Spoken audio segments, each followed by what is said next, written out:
¿Qué tal, amigos de Puntos y Comas? Muy buenas noches. Nos da gusto que nos acompañen en esta sección de información útil en la cual documentamos asuntos de la vida pública para tener más elementos para tratar de comprender la realidad, aunque a veces es tan compleja y tan rebuscada que resulta complejo llegar a un punto concreto de conclusión, pero hacemos el esfuerzo si tenemos información de calidad que nos permita escudriñar con mayor certeza por los caminos de la reflexión sobre los datos. Bueno, hay un asunto que pues ha causado mucha inquietud, la designación de Pablo Gómez Álvarez como el responsable del equipo que va a elaborar la propuesta de la reforma política de la presidenta Claudia Sheinbaum Pardo. Sin embargo, si somos de alguna manera realistas y somos justos, habría que reconocer que Pablo Gómez Álvarez tiene justamente el perfil que se requiere para llevar a cabo una tarea de esta naturaleza. Y lo vamos a ver enseguida. Desde la izquierda histórica, a la que se incorporó cuando tenía apenas 17 años de edad, hasta los gobiernos de la Cuarta Transformación que se iniciaron con Andrés Manuel López Obrador y continúan con la presidenta Claudia Sheinbaum Pardo, excepcionalmente pocos, muy pocos políticos tienen la experiencia y los conocimientos de Pablo Gómez Álvarez en los asuntos relacionados con la organización política y el trabajo legislativo. Dudo mucho que haya algún otro político en activo, en cualquier partido político, que tenga la experiencia y los conocimientos que tiene Pablo Gómez Álvarez para encabezar una tarea como la que le fue encomendada por la presidenta. Gómez Álvarez, quien encabeza la comisión que diseñará la reforma política que será propuesta e impulsada por la presidenta Sheinbaum, ha sido 5 veces diputado federal, en una ocasión senador de la República y también partícipe de la Asamblea Legislativa de la Ciudad de México. De igual forma, fue integrante del Consejo Nacional del histórico Partido Comunista Mexicano, del Consejo Nacional del Partido de la Revolución Democrática, además de presidente del Partido Socialista Unificado de México y en 2 etapas diferentes, presidente del PRD. Dudo mucho que haya un político con esa larguísima trayectoria y con todos esos méritos de organización y dirigencia en el ámbito político del país. Pero, por si algo le faltara, en sus 62 años de experiencia política y de militancia en la izquierda, porque él llegó al Partido Comunista en 1963, Pablo Gómez Álvarez fue representante del Partido Socialista Unificado de México ante la Comisión Federal Electoral cuando esa institución era presidida por el entonces secretario de Gobernación, Enrique Olivares Santana. Luego fue representante del PRD ante el Instituto Federal Electoral del 2000 al 2003 y regresó a ese mismo cargo también como representante del Partido del Sol Azteca, pero ahora ante el Instituto Nacional Electoral del 2014 al 2016. Y bueno, si alguien conoce con toda certeza la historia de las diputaciones plurinominales, es Pablo Gómez, quien formó parte de la primera y única representación legislativa que el Partido Comunista Mexicano tuvo en el Congreso de la Unión. Fue el 28 de abril de 1978, cuando la Comisión Federal Electoral, presidida por el secretario de Gobernación Enrique Olivares Santana, aprobó el registro condicionado al Partido Comunista Mexicano para participar en los comicios de diputados federales del domingo 1 de julio de 1979. En los cuales debería obtener por lo menos el 1.5% de la votación total captada en el país para lograr su registro definitivo y tener derecho a todas las prerrogativas de financiamiento y protección de la ley. El Partido Comunista Mexicano superó con creces esa meta del 1.5% y logró el 4.87% en la contienda por diputados de mayoría relativa y el 5.10% en los comicios para diputados federales de representación proporcional. Fue la primera elección que hubo en el país en donde se votó para diputados plurinominales de representación proporcional, el 1 de julio de 1979. Y fíjese usted, en esa contienda estuvo Pablo Gómez Álvarez. Y vemos en la diapositiva número 6 el documento del Diario Oficial de la Federación del viernes 31 de agosto de 1979. Esta es la publicación oficial. Dice arriba: resultados de la votación general emitida en el país y porcentajes obtenidos por cada uno de los partidos políticos en las elecciones para diputados federales del día 1 de julio de 1979. Esta imagen captada del Diario Oficial de la Federación del viernes 31 de agosto de 1979 es histórica, porque son los primeros resultados que le dieron a los partidos políticos la representación proporcional en el Congreso de la Unión. Y dice también este documento lo siguiente: la Comisión Federal Electoral, en cumplimiento a lo ordenado por el artículo 29 del reglamento de los organismos electorales y previsiones para la Ley Federal de Organizaciones Políticas y Procesos Electorales, y una vez calificadas las elecciones por el Colegio Electoral de la Cámara de Diputados, publica los resultados de la votación general emitida en el país. Y ahí ve usted que había por lo menos tres partidos que necesitaban hacer el 1.5% de la votación para conservar su registro o para obtener, como se decía entonces, el registro definitivo. Esos tres partidos que fueron a esa elección del 1 de julio de 1979 fueron, como usted lo puede ver en pantalla, el Partido Demócrata Mexicano, el Partido del Gallito Colorado, que logró el 2.04% de la votación con 283,232 votos.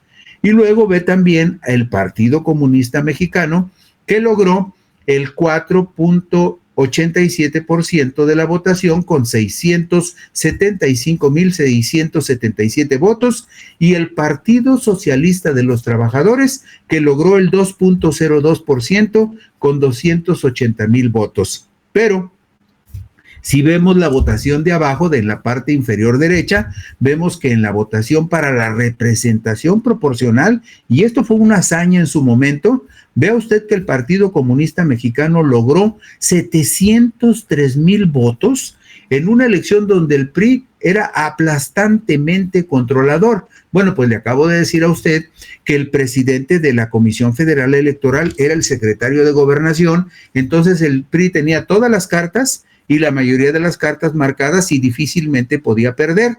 Pero aún así, en una elección tan controlada por el gobierno de entonces, el Partido Comunista Mexicano en su primera elección logró 703,000 votos en un clima verdaderamente adverso.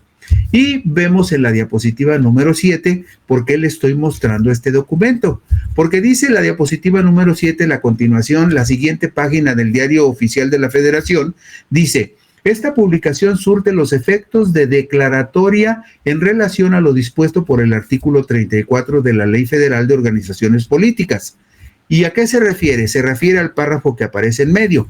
El partido político con registro condicionado al resultado de las elecciones obtendrá el registro definitivo cuando haya logrado por lo menos el 1.5% del total de algunas de las votaciones de la elección para la que se le otorgó el registro condicionado. Y acabamos de ver que hubo dos conteos: la votación para diputados de mayoría relativa y la votación para diputados de representación proporcional. Bueno, en la sesión de la Cámara de Diputados de la Federación del miércoles 29 de agosto de 1979, convertida la Cámara en colegio electoral, se calificaron los comicios del domingo 1 de julio de ese año, en los cuales el Partido Comunista logró sus primeros y únicos 18 diputados de representación proporcional de su historia. Y digo primeros y únicos porque después, un año después, desapareció el Partido Comunista fusionado con otras fuerzas políticas. Lo vamos a ver enseguida. El país estaba entonces dividido en 3 circunscripciones electorales plurinominales, entre las cuales se repartieron 100 legisladores de representación proporcional. fue la primera vez en la historia del país que hubo 100 diputados de representación proporcional. Pero no pierda usted de vista que el gobierno no lo hizo por simple generosidad, lo hizo también porque recuerde usted que en la época de los años 70, frente a la cerrazón, el autoritarismo y la violencia del gobierno priista, muchos jóvenes se fueron a las armas y se fueron a la guerrilla, y eso obligó al gobierno a abrir y despresurizar la situación política y crear las diputaciones plurinominales, principalmente pensando en la izquierda. Bueno, vemos en la diapositiva número 9 la primera circunscripción electoral de la época, que incluía 87 distritos de mayoría relativa, donde se tenía que competir y ganar por mayoría. Son nombrados formalmente distritos uninominales, y se repartían en esta primera circunscripción 30 diputaciones plurinominales con base en el porcentaje de votación que cada partido obtenía. Ahí ve usted cuáles son los estados que integraban esta primera circunscripción: Aguascalientes, Baja California Sur, Colima, Guanajuato, Jalisco, Michoacán, Nayarit, Sinaloa y Sonora. Y vea usted la diferencia de votaciones. En esta circunscripción, el PRI saca 2,375,000 votos, y quien se le acerca más es el Partido Acción Nacional, con apenas 384,000 votos. Luego, en la diapositiva 10, vemos la segunda circunscripción electoral, donde había 87 distritos uninominales para diputados de mayoría relativa, y se repartían 30 diputaciones plurinominales de acuerdo con los porcentajes de votación de la oposición en estos 10 estados: Coahuila, Chihuahua, Durango, Hidalgo, Nuevo León, San Luis Potosí, Tamaulipas, Querétaro, Veracruz y Zacatecas. Y nuevamente vea usted la aplanadora tricolor: 2,880,000 votos contra su más cercano perseguidor, el Partido Acción Nacional, con 331,000, y por ahí el Partido Comunista Mexicano con 74,000. Bueno, y vamos a la diapositiva 11, donde vemos la tercera circunscripción electoral, que incluía 126 distritos de mayoría relativa llamados uninominales, y se repartían 40 diputaciones plurinominales. La cabecera de esta circunscripción era la Ciudad de México, y ahí veo usted a la izquierda los nombres de los estados que integraban esta tercera circunscripción: Campeche, Chiapas, Distrito Federal, Estado de México, Morelos, Oaxaca, Puebla, Quintana Roo, Tabasco, Tlaxcala y Yucatán. Y luego vemos a la derecha, vea, en esta circunscripción que incluye la Ciudad de México y el Distrito Federal, el Estado de México y el entonces llamado Distrito Federal, el PRI se despachó con la cuchara grande: 4,162,000 votos, y el Partido Acción Nacional, que se acercó un poco, 818,000 votos. Pero vea usted algo muy interesante que tuvo consecuencias en el futuro. El Partido Comunista Mexicano logró, en esta circunscripción que incluía el Distrito Federal y el Estado de México, logró 506,492 votos. Ahí ya se prefiguraba lo que iba a suceder años después, cuando el PRD gana por primera vez con Cuauhtémoc Cárdenas la jefatura de gobierno de la Ciudad de México, pero esa será otra historia. Por lo pronto, esta era la tercera circunscripción electoral, y le pongo las votaciones para que usted se dé cuenta de la enorme desproporción que había entre la aplastante maquinaria del PRI, aceitada con recursos del gobierno para aplastar a una oposición que difícilmente tenía posibilidades de ganar distritos por el principio de mayoría. Pero esto fundamentalmente también por una cuestión, porque en ese tiempo no solamente hacía trampas el PRI para ganar las elecciones, en ese tiempo el PRI reprimía y asesinaba a sus rivales políticos cuando consideraban que eran peligrosos para la estabilidad del régimen. Bueno, la Comisión Federal Electoral expidió constancias de asignación para presuntos diputados por el principio de representación proporcional. La ley dice presuntos porque todavía las diputaciones tenían que ser calificadas por el colegio electoral, y el colegio electoral se integraba con los diputados que supuestamente ya habían ganado la elección, que no habían sido impugnados, y ellos calificaban a los otros diputados para decir quiénes tenían derecho y quiénes no a llegar a la Cámara. O sea, Ellos mismos, los diputados priistas principalmente, calificaban la legitimidad de los diputados de oposición. Bueno, pues la Comisión Federal Electoral expidió constancia de asignación para presuntos diputados por el principio de representación proporcional el 7 de agosto de 1979. Y este dato es muy importante para que vea usted cuántos diputados de representación proporcional fueron los primeros que llegaron por esa vía a la Cámara de Diputados de la Federación. El Partido Acción Nacional se llevó 39 presuntos diputados de representación proporcional, el Partido Popular Socialista 11, el Partido Auténtico de la Revolución Mexicana 12, el Partido Demócrata Mexicano 10 y el Partido Comunista 18. Fue el que más diputados de representación proporcional ganó después del PAN, y el Partido Socialista de los Trabajadores ganó 10 presuntos diputados. Y lo vemos en la pantalla. Ahí está la repartición que se hizo de los 100 diputados plurinominales. Usted ve con toda claridad que después del PAN, el Partido Comunista es el que más pluris sacó. Y por ahí está el Partido Socialista de los Trabajadores, que se presumía de izquierda, y vamos a ver un poco más adelante quiénes fueron los diputados. Algunos de esos los va usted a reconocer y a recordar de inmediato. Y vemos aquí el resumen de la votación nacional nuevamente. Vea usted nada más. El PRI se disparaba con gusto y se servía con la cuchara grande. El PRI ganó esta elección de diputados con 9,418,000 votos. El Partido Acción Nacional se llevó 1,525,000 votos, pero llama la atención el detalle que le mencionaba. Vea el renglón del Partido Comunista Mexicano, 703,038 votos en su primera elección oficial, en la primera elección oficial del Partido Comunista. Y vamos ahora a ver algo que es muy importante. Mire, se discute mucho el asunto de los pluris. Sí, es cierto. En su momento se tuvo que abrir el Congreso a fuerza. ¿Por qué? Pues porque había mucha presión social en contra del gobierno priista. No fue una graciosa concesión del PRI. Lo tuvo que abrir porque, como le decía hace un momento, muchos jóvenes desesperados, al ver que era imposible mover la maquinaria monstruosa del PRI, se fueron a la guerrilla. Y el PRI, presionado por esa situación, tuvo que abrir la Cámara de Diputados.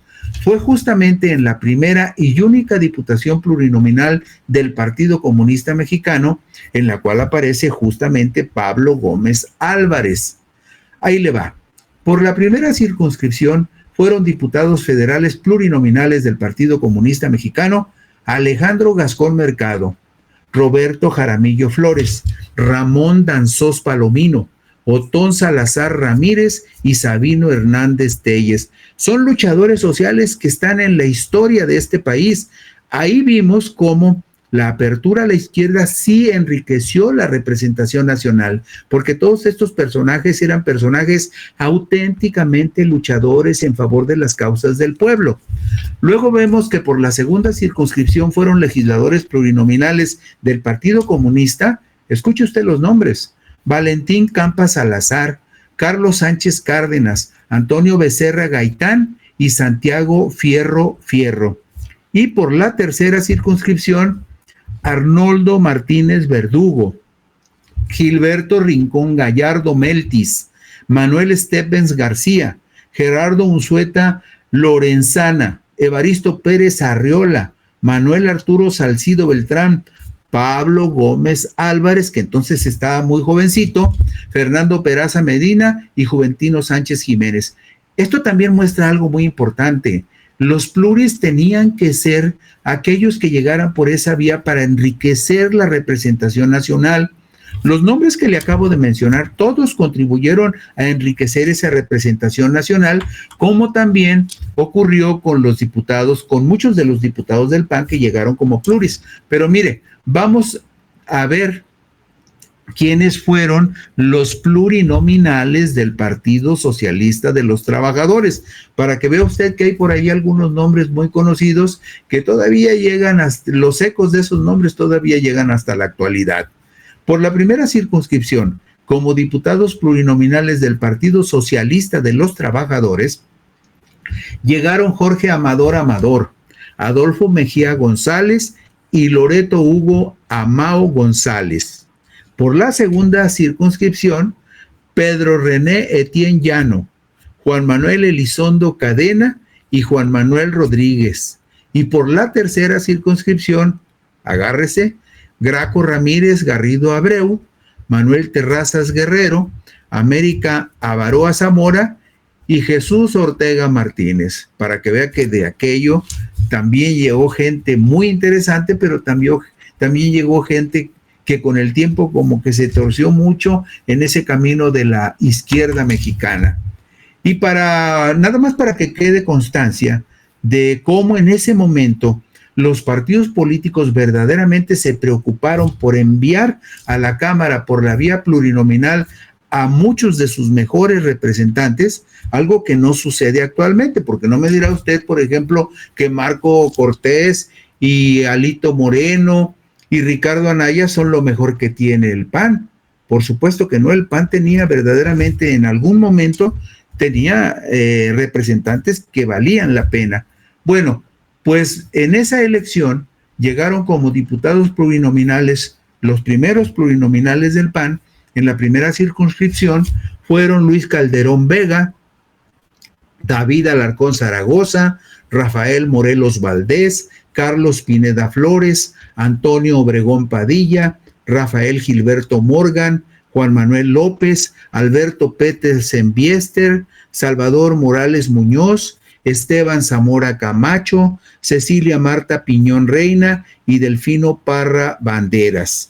Y por la segunda circunscripción, los primeros diputados panistas plurinominales fueron Pablo Emilio Madero, Edmundo Gursa Villarreal, María del Carmen Jiménez, Juan de Dios Castro Lozano, Francisco Ugalde Álvarez, Jesús González Esmal, Manuel Rivera del Campo, Rafael Alonso y Prieto, Augusto Sánchez Lozada, Esteban Aguilar Jax, Carlos Estefano Sierra y Álvaro Elías Loredo.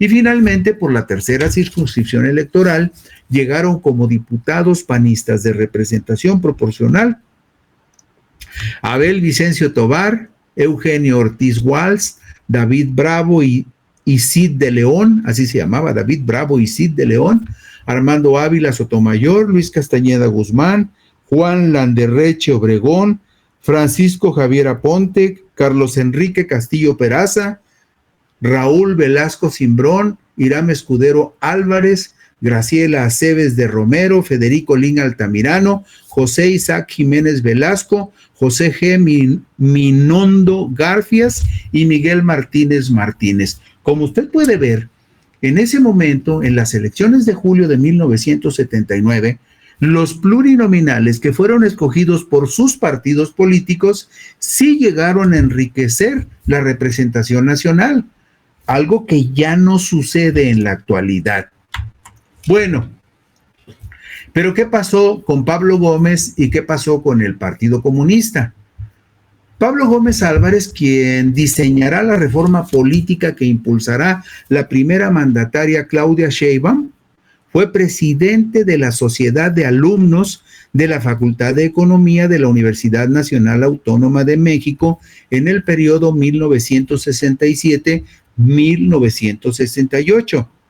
Y Pablo Gómez participó activamente en el movimiento estudiantil que fue reprimido por el ejército en la Plaza de las Tres Culturas de Tlatelolco el 2 de octubre de 1968. Él sí es hijo del 68, a diferencia de Ernesto Zedillo Ponce de León, a quien le han querido poner la derecha ese traje muy forzadamente.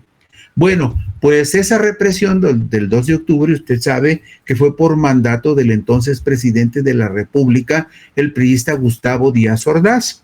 Gómez Álvarez fue de los dirigentes estudiantiles aprendidos y encarcelados en el tristemente célebre Palacio Negro de Lecumberri entre el 2 de octubre de 1968 y abril de 1971. Militante comunista desde su juventud, Pablo Gómez se incorporó a esa histórica organización desde el año de 1963, cuando tenía solamente 17 años de edad.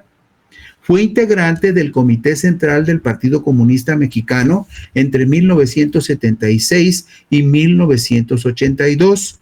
Formó parte de la primera y única fracción parlamentaria del PCM en el Congreso de la Unión en las elecciones de 1979 y hasta 1982. En la Cámara de Diputados fue integrante de las comisiones de Presupuesto y Cuenta Pública, Energía y Gobernación y Puntos Constitucionales. La vida del Partido Comunista Mexicano con registro oficial duró muy poco, porque el 17 de diciembre de 1981 la Comisión Federal Electoral aprobó su cambio de nombre por el de Partido Socialista Unificado de México, el viejo PSUM, y la modificación de sus estatutos para sustituir el lema "Proletarios de todos los países unidos" por otro que expresaba "por la democracia y el socialismo". Le hago este recuento de esta historia paralela entre el Partido Comunista y el desarrollo político de Pablo Gómez por una razón, porque muestra y demuestra la formación muy sólida que tiene Pablo Gómez, tanto en la organización partidista como en la representación en el Congreso y también la representación de partidos en las organizaciones electorales. Ese 17 de diciembre de 1981, cuando cambió el nombre de Partido Comunista a PSUM, vea usted, ese 17 de diciembre de 1981, ya en su carácter de representante del PSUM ante la Comisión Federal Electoral, Pablo Gómez Álvarez explicó sobre el cambio de nombre del Partido Comunista Mexicano. No hay en esto, dijo Pablo Gómez, por lo tanto, como se ha dicho, ningún intento por esconder objetivos, ocultar propósitos o definiciones ideológicas. Las definiciones ideológicas fundamentales, los objetivos esenciales que el Partido Comunista Mexicano ha sostenido desde su fundación en noviembre de 1919, continúan y se acrecientan en el momento en que, al cambiar de denominación por Partido Socialista Unificado de México, se incorporan nuevas fuerzas a este mismo propósito fundamental de la clase obrera y de todo el pueblo trabajador. Eso dijo Pablo Gómez entonces. Bueno, el surgimiento del PSUM en 1981, promovido por el secretario general del Partido Comunista Mexicano, Arnoldo Martínez Verdugo, fue producto de la fusión con otras fuerzas de izquierda como el Partido Socialista Revolucionario, el Movimiento de Acción Política, el Movimiento de Acción y Unidad Socialista, el Partido del Pueblo Mexicano y el Movimiento de Acción Popular. Martínez Verdugo fue candidato presidencial del PSUM en 1982 contra el priista Miguel de la Madrid Hurtado. El 29 de marzo de 1987, el PSUM, dirigido por Arnoldo Martínez Verdugo, impulsó, junto con Heberto Castillo, otro histórico, quien encabezaba el Partido Mexicano de los Trabajadores, impulsaron el surgimiento del Partido Mexicano Socialista, al que se sumaron otras organizaciones como el Movimiento Revolucionario del Pueblo, el Partido Patriótico Revolucionario y la Unión de Izquierda Comunista. Este nuevo partido heredó el registro que el histórico Partido Comunista Mexicano logró desde 1979, cuando participó en las elecciones. Para los comicios presidenciales de 1988, el Partido Mexicano Socialista postuló candidato a Heberto Castillo, quien finalmente declinó en favor de Cuauhtémoc Cárdenas Solórzano, quien fue víctima de un tremendo fraude electoral que benefició a Carlos Salinas de Gortari. Y un año después, el 5 de mayo de 1989, se fundó el Partido de la Revolución Democrática, que aglutinó a fuerzas de izquierda y a la corriente democrática del PRI. Y de ahí, usted lo sabe, se derivó luego la fundación de Morena, partido al que también llegó Pablo Gómez. En todas estas historias que le acabo de relatar, estuvo presente Pablo Gómez Álvarez. Si alguien ha vivido y experimentado todas las reformas políticas y todo el proceso de los diputados plurinominales en México, ha sido él. Por eso, es muy razonable que la presidenta Claudia Sheinbaum Pardo lo haya nombrado responsable de la comisión que elaborará el proyecto de la próxima reforma política. Y con esto concluye hoy Puntos y Comas. Gracias por la gentileza de su atención. Buenas noches y descansen ustedes.